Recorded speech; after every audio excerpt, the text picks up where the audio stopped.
Yeah, yeah, yeah, yeah.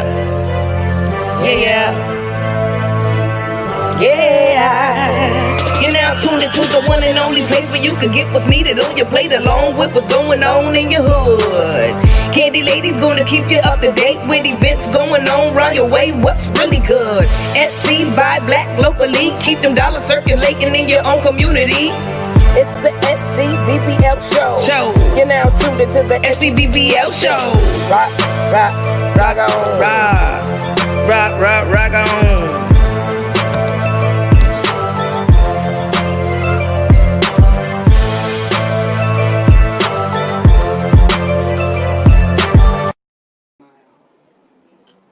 Good evening, everybody. Welcome to the SCBBL show. Today I am here with my brother, Jeffrey Uni Nickelson. How y'all doing? It's been such a long time coming. I know, right? I mean, like some of y'all might know him from David Banner, bringing down a celebrity to little old Charleston, South Carolina. Some of y'all might know him just from Central Station. Some of y'all might know him from Family Day. Some of y'all might know him from however you know him. But today we are here with the brother so that we can talk to him about some of the things that he has going on and just, who Uni is in general. So I'm going to hand it over to you and let you talk a little bit more about yourself. Well, let's see. How y'all doing? Jeffrey Uni Nickelson. I'm 43 years old. I have a store at Central Station here at Remount Road, 1418 Remount Road. We've been here for about 6 years now. And the building is a co-op, so we have 6 different black-owned businesses all in the same building, all working together. Before people started talking about it, we've been doing it, so we just kind of consistently just stand with the routine. Yep. Yeah. I mean, what are some of the things that if somebody comes to Central Station, what can they find here? Well, here in my store specifically, I sell oils, incense, books, documentaries, clothes, jewelry, homemade jewelry, crystals, some of the dashikis, very different things. Not the Chinese ones. Like we get these straight from Gambia. Nice. We get some of our things. Most of our stuff comes straight from the continent, so we deal directly with Gambia and Kenya right now in Ghana. And also inside the building itself, within the various different businesses, we have Sacred Roots. So that's the brother. I'm pretty sure a lot of y'all might know him from the Vegan Soul Festival, and from having the Sacred Root shop. And he sells a very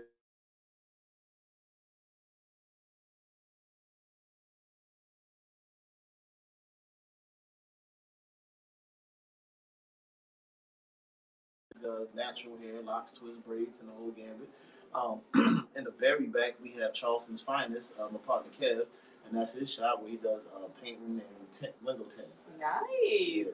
See, every year and we have U-Haul. And we got U-Haul in the building. I'd be amiss if I forget U-Haul. Yeah. Every year is a new addition, so you can always come here and find something that has changed, something that's been added on or whatever. And so whenever you get ready to move or need to haul some equipment, make sure that you stop or call Central Station for your U-Haul trucking needs. Thanks. Thanks. We're the only U-Haul. So you need a lot of people come to you because they want, knowledge. They want some new material. Talk about some of that too, like. Well, we sell a lot of books. The majority of the books that we sell are books based on culture. I am African-centered. We are African-centered here. We're not anti anybody. We just giving us a forum or a place to be able to have these needed conversations, a place for us to be able to heal.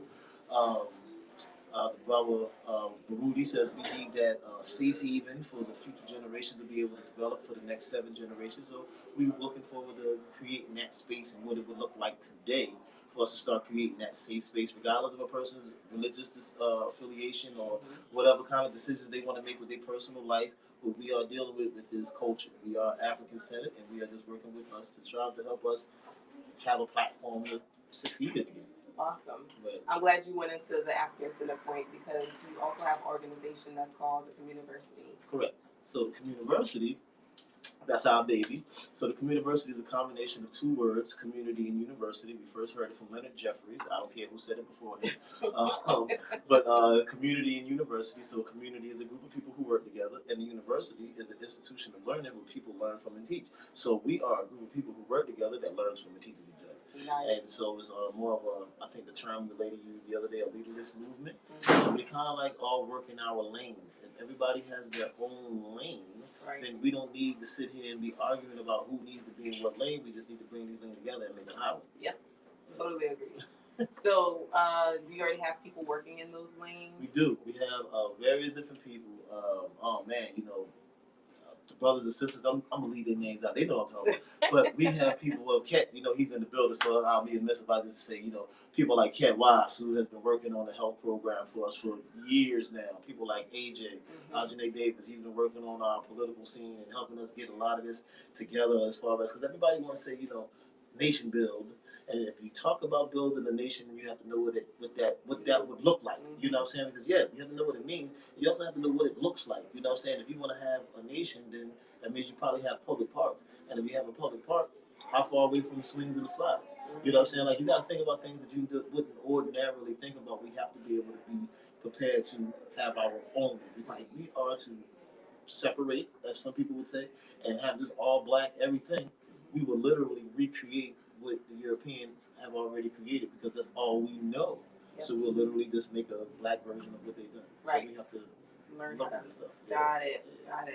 So, is there anything that you have going on with the Communiversity that you want to enlighten people on? So we do have. We have a project that we've been working on in the back. We've gotten various support from various different people who happen to stop by, or I might have called them at one point in time, because I did a couple phone calls at one time, but I was just like, I got too many contacts on my phone, so I was just like, I don't even have the time to be working and call people. But we have the back building in the very back, and anybody you guys want to come by and take a look, you're more than welcome to. We're converting a 3-car garage into a multi-purpose space. And so that way, we keep talking about we need a platform, and we go to all these various different people and use their space. When you had Sarah Supersetti down, and we had a hard time getting space, and we doing David Banner and Burke canceling on me, and then I had to go get the ILA, and it was difficult. A lot. And so I just feel like maybe we might not do as big of events as we were doing at those places, but we can provide the community to have a space to do smaller events. You know what I'm saying? One of the things that I don't even mind discussing is CPR certification. People are not able to save themselves. They're waiting for the ambulance, but you don't know how to perform some life-saving things that you could be doing to help your family member while you're waiting. Right. It's just so many little things that we just don't think about. Have. Yeah, exactly. We don't even think about it. That's right. Until we're in like a life or death situation. And then even then, it's like you're so frantic about the situation that you're not thinking of any of the possible solutions that you could be implementing at that time. Right. So that's very important. Right. Outside of that, the Communiversity is also, the space in the back is going to be for like educational, like after school, right? Correct. After school programs. It's a plethora of just various different little programs that we would like to do, specifically to get to our children. If everybody keeps making this African-centered education an elective, but actually it would be a corrective, because we would help our children then know who they were, opposed to saying, you can learn about yourself if you want, but I think that should be a prerequisite. How can we be what's that word?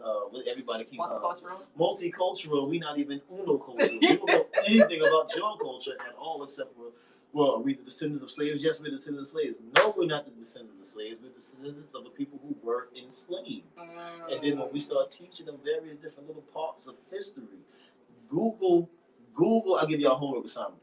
Google the definition of the word emancipation. And if y'all know me, y'all know this, right? Google the definition of the word emancipation.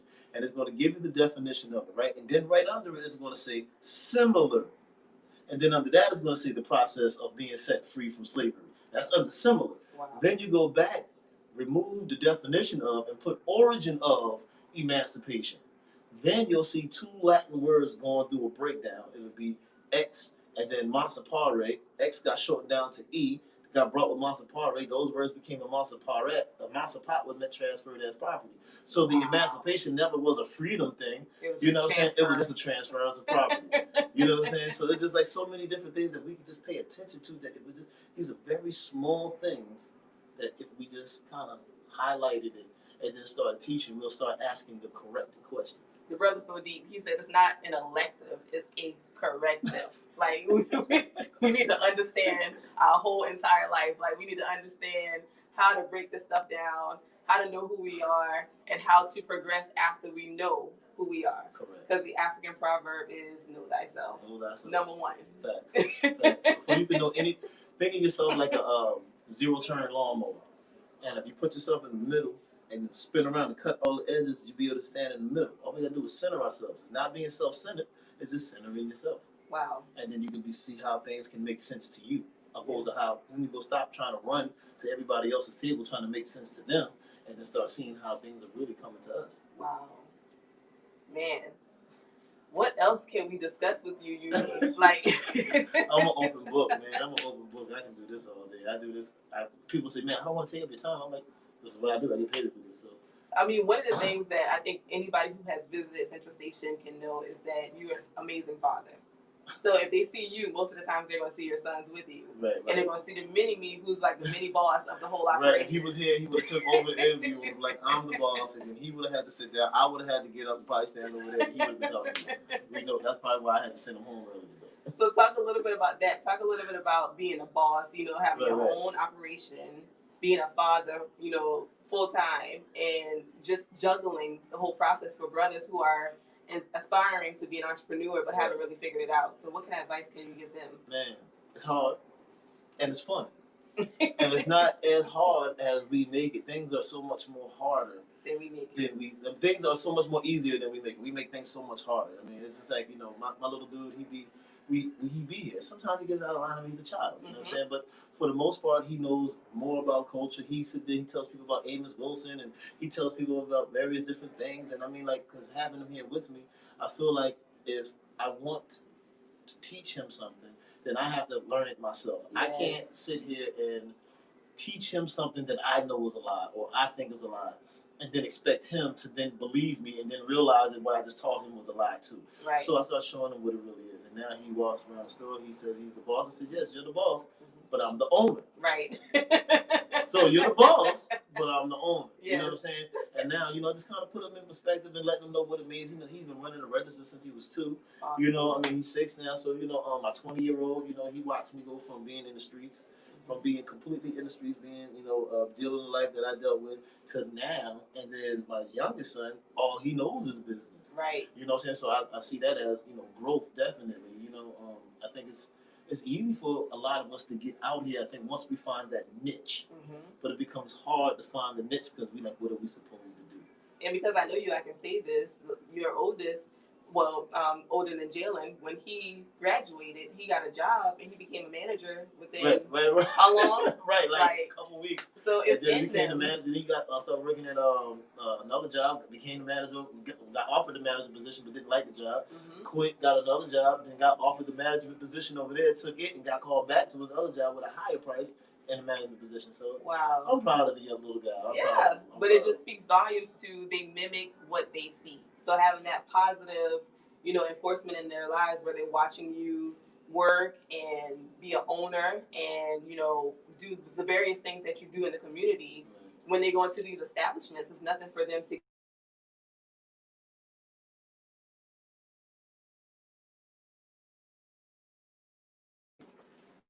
That was cool. Oh, wow. So does it interrupt it at all? That's a good question because that's the first time that happened. Oh, wow. And I don't know why your sister's calling me when she knows that I'm doing an interview tonight. Uh-oh. So hopefully it's not interrupted. I think that we're still live. Okay, cool. Yeah, so, I love it. I think especially being here on Remount Road. I think being on Remount Road is really dope because we're in the middle of what they say is the hood, and I want to be real close to our people. We've got flack about a lot of events that we've done because we've been doing events. On the second Saturday before COVID hit, on the second Saturday of every month, we've been doing dessert, drinks, and discussions. A young lady, she makes all these desserts. We get a little bit of alcohol, loosen up the lips, so that's where the discussion comes in. So we got the dessert, the drinks, and then the discussion. Wonderful every second Saturday of the month. Every third Saturday of the month, Cat Watts was doing his health class, and it'd be on various different topics from high blood pressure to various different teas or whatever he felt like talking about that month. And then the last Saturday of the month, I was doing a documentary screen so we can have solution-based conversation after we watched the documentary. So it It was really dope, and we got a lot of people coming here. Some of the events, people was like, why y'all on Remount Road? Mm-hmm. Why y'all doing it in the middle of the hood? And I'm just like, well, where y'all want us to go? Mount Right. Pleasant? Where y'all want us to go? Like, all these places, they're going to charge us $1 million. Not we only can be that, in our own place. Disturb the event because they don't understand. Exactly. In You know those what I'm saying? locations. And then they're going to watch us. Yep. You know what I'm saying? And then they're going to start doing, mimicking and doing, they're going to Marvin Collins. They're going Right. to Marvin Collins. I'm not with it. Look up Marvin Collins if you don't know that. Yeah. So, is there any literature that you would recommend anybody to be looking into at this point? Man. With everything going on? With everything that's going on, I think, hey, can you hand me that book, What Must Be Done? Look to your left. A little bit higher. Now look a little bit to the right. Yep. So you know the bookshelf. Yep. So there's a brother named Taka Kilimanjaro. He put a real concise, and let me have that one organizing. It's a little bit to the left of that. Now he put together he has 27 books. These 2 books, What Must Be Done and On Organizing, I think were 2 fantastic books when it comes down to, I have these available on my website, and we do have them available and stuff, but Link that's in the not what it's comments. about. But yeah, right. But these 2 books I thought were phenomenal. I thought that the brother on the very back of on Organizing, yes, I do wear glasses now. I'm 43. Professor, y'all, professor. I'm okay with that now. At first I was a little, but now I'm okay with it. I think I look distinguished. Mm-hmm. Professor. All Africanist movements today, intellectually as well as organizationally, suffer most of all from being disorganized, provincial, scattered, outmoded, unprepared, obsolete, and in a state of disintegration. The first stage towards removing this defect and transforming local, unplanned, spontaneous movements into a united all-African liberation movement is the establishment of an international all-African organization of worker leaders. Members will have to give up all holdovers from slavery: names, clothes, beliefs, religions, holidays, habits, values, norms, attitudes, behaviors, diets, fears, philosophies, etc. Let it go. Strip down and rebuild from nothing. Because like I said, if we sitting here taking everything that everybody else has given us before we make a move, then the only thing we're going to do is replicate what they gave us. Yep. So we got to strip completely down over. and just do it again. Wow. Because we've done it before. Yep. And it's not, we're one of the most creative people out there. Like, it takes nothing to come up with a brilliant idea. Facts. It's the execution part. They always say knowledge is the key, but knowledge isn't the key. It's the practical application of that knowledge. Right. Is the key. So, Uni, is there anything else that you have coming up that you want to share with people? Oh man, there's so many things we doing. Oh man, there's so many things that we got on the burners, on the back burners, on the side burners, on the mini burners, in the microwave, in the crock pot. It's just so many things. Y'all come by, have a seat, have a conversation with us. Candace will put the information in the link. And I think you'd be interested. I think we got a lot of things for a lot of different people because I think people aren't. It's not that people aren't having these ideas, like you said. The people just aren't acting on it. Mm-hmm. So we're willing to work with people who are African centered. Yeah. If you're African centered and you have a direction that you're striving to move in, come holler at us. We willing to work with y'all. Let's all work together, regardless of our ideological differences. Let's work together. Awesome.